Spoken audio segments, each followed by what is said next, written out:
You've probably been in this situation before. You find a new productivity tip on the internet. Maybe it involves timers, a new way of organizing your to-do list, a whole new app. You get so into this thing, it really works, until it doesn't. This might have even happened to you multiple times. Because productivity tips and tactics are great, but most of our barriers to productivity exist inside of us. They're internal issues that we're trying to fix with external tools. In this video, I want to talk about what I think is the most under-discussed productivity tool that is totally internal: emotional regulation. So firstly, what is emotional regulation? How is it any better than a Pomodoro timer? Emotional regulation is your ability to handle your difficult thoughts and feelings. When you can emotionally regulate, you procrastinate less because you know how to manage yourself. You can handle stress without breaking down because you have an emotional regulation toolbox. You don't listen to your brain throwing negative thoughts at you because you can manage your mind. If you want to make genuine, real changes to your productivity, the first tool that you can learn, embed in your brain to get better at self-regulation is self-fascination. This is somewhere I feel like everyone should start with because it's so accessible to everyone. Right now, everyone's really big on feeling your feelings. This is pro feeling your feelings, but it's also stepping to the side and watching yourself experience your feelings. Being fascinated by your own internal thoughts and feelings that come up and the sensations that come alongside them. So you might notice anger come up and you can think to yourself, ooh, like this is interesting. I'm gonna watch myself experience anger instead of leaning into it. When you feel resistance to something, when you're like, ugh, I don't feel like doing anything, watch yourself have that internal experience. Ask yourself, can I observe this? Can I get fascinated by this? Look at it and be like, how interesting. To make this actionable, here is what self-fascination can look like. I'm noticing myself having the thought that I don't want to work out. That thought, it's kind of on this side of my head. And now I can feel kind of resistance and it's right in my belly. If it had a color, I feel like it'd be purple. It's like almost spiky feeling.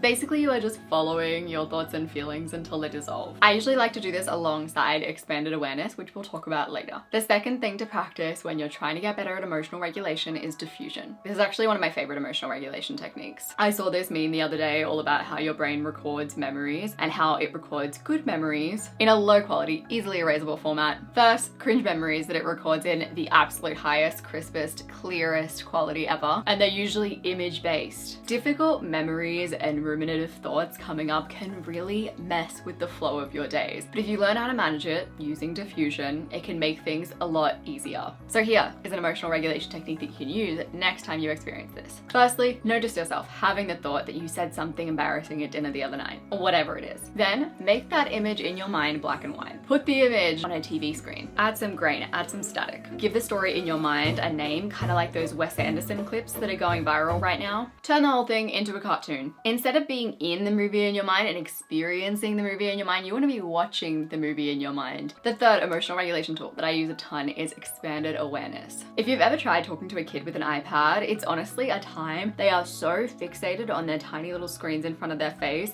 it's almost as if they're being hypnotized. And when you are watching the movie that is in your mind, your difficult thoughts, your difficult feelings, you are a lot like the iPad kid. Instead of watching the movie of your life, you are watching the movie in your mind, you are transfixed, and you're lacking awareness of the space around you. Use expanded awareness to start watching the movie of your life while the movie in your mind plays in the background. Because it's gonna keep playing. You don't want to get rid of it, but you also don't want to focus on it. I learned about this from Michael Ashcroft. You can do it right now and you'll experience what I'm talking about. So firstly, as you're looking at the screen that this video is playing on, notice the space in between you and the screen. Notice the space above your head. No need to look for it, just notice it. Notice the space behind you. Keep on doing this until you notice all the space around you. This is such a simple, easy technique that you can pull out whenever you are deeply in your head, transfixed on the movie in your mind like an iPad kid. A lot of these emotional regulation tools are all about practice. The more you do them, the better you're gonna get at them, which is why I have added them as quick tools in my app, Intention. I went from knowing absolutely nothing about emotional regulation to learning everything that I could on the topic because I realized how important it is to have emotional regulation skills, especially if you were a person who didn't just somehow have them inbuilt, because there are people like that. You need to be intentionally practicing them. I realized that one of the best things I could do for myself was to create almost a little toolkit that I could go to whenever I was experiencing emotions. So I decided to create one and share it with my community really easily on the Intention app. And the cool thing is, whenever you're having a difficult thought, difficult feeling, you can whip out the app, and if one tool doesn't particularly work for you, you can just move to another. If you want to download Intention, the link is in the description below. I'm also releasing a few new courses on Intention that I'm really excited about, so be prepared for those too. It's gonna be a great time. Another Another emotional regulation tool that resonates with a lot of people is floating through your emotions. One of the most unhelpful things that I started doing with my emotions a few years ago was treating them like they were messengers. And this language is really popular online. I just took it too literally. I saw all of these posts about how all of your emotions carry messengers. So I was like, okay, I'm feeling anxious. What does this mean? What is this telling me? What do I need to change? What do I need to fix? And this is what Dr. Claire Weekes calls bewilderment. It's self-analysis mode. It's deeply trying to figure out why the heck you're feeling a certain way, what it means about you, what message it's trying to give you. It's giving your feeling of anxiety or your feelings of lowness a little too much respect. Her theory is that when you do this, you perpetuate those feelings and you keep them going for longer. And that is exactly what I found with me. So she has this alternative approach: face, accept, float, let time pass. Face is relaxing into the feeling. You might practice some self-fascination to help you do this.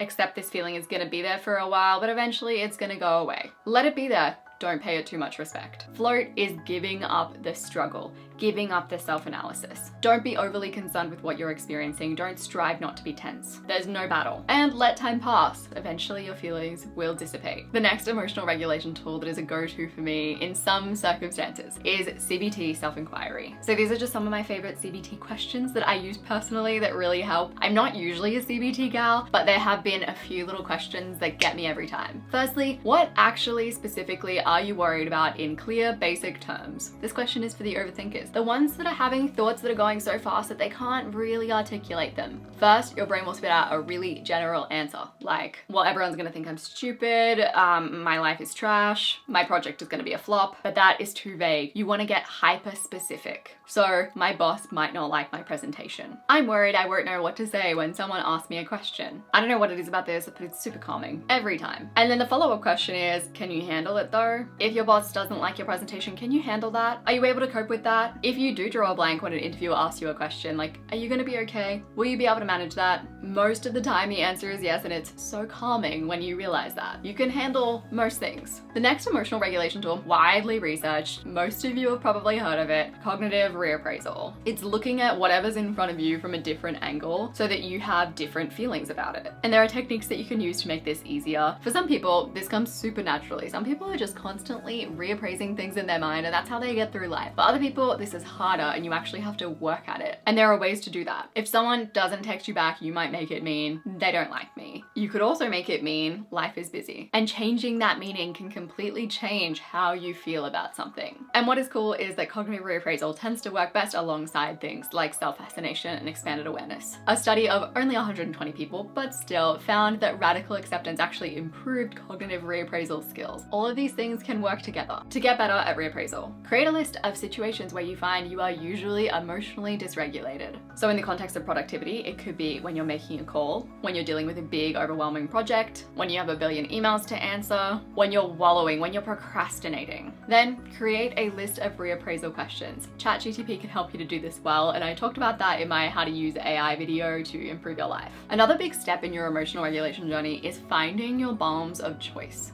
Noticing your patterns and seeing what works. In the same way that we all have skincare go-tos that are different based on our different skin, we are all gonna have emotional regulation go-tos that are different based on our different brains. My thick, dreamy, amazing moisturizer, perfect for my dry skin, would be an absolute nightmare for someone with oily skin. My partner's emotional regulation go-to is distraction. That would be a nightmare for my overthinking brain. You need to experiment, figure out what works good for you, and then decide on your go-tos. To start your journey, I'd recommend creating a little table, kind of like the one on the screen. You've got your emotion, then you have the balm, which is just your go-to. I've also got a go-to tool column, which for me, it's my intention app. For you, it could also be the intention app, but it also could be like a worksheet. Or maybe you have a note in your notes app that calms you down. The other, way more commonly talked about form of emotional regulation is just getting the basics right. Sleeping, eating, drinking water, connecting with people, not talked about enough, play, relaxation, exercise. Those are all ways of emotionally regulating, and if you're mucking up in one of those areas, there's a good chance you're going to be dysregulated. When you get those basics down, emotional regulation just becomes 1,000 times easier. Alongside your emotional regulation tools, which are super important, I recommend having a list of go-to tactics when you are feeling low, when you are feeling some kind of resistance. I have a video all about my go-to tactics when I'm feeling super demotivated, when I'm feeling super resistant. I'm gonna have that linked on the screen. I recommend watching this video alongside that video because they just go together really well. I appreciate you so much, and I'll see you soon.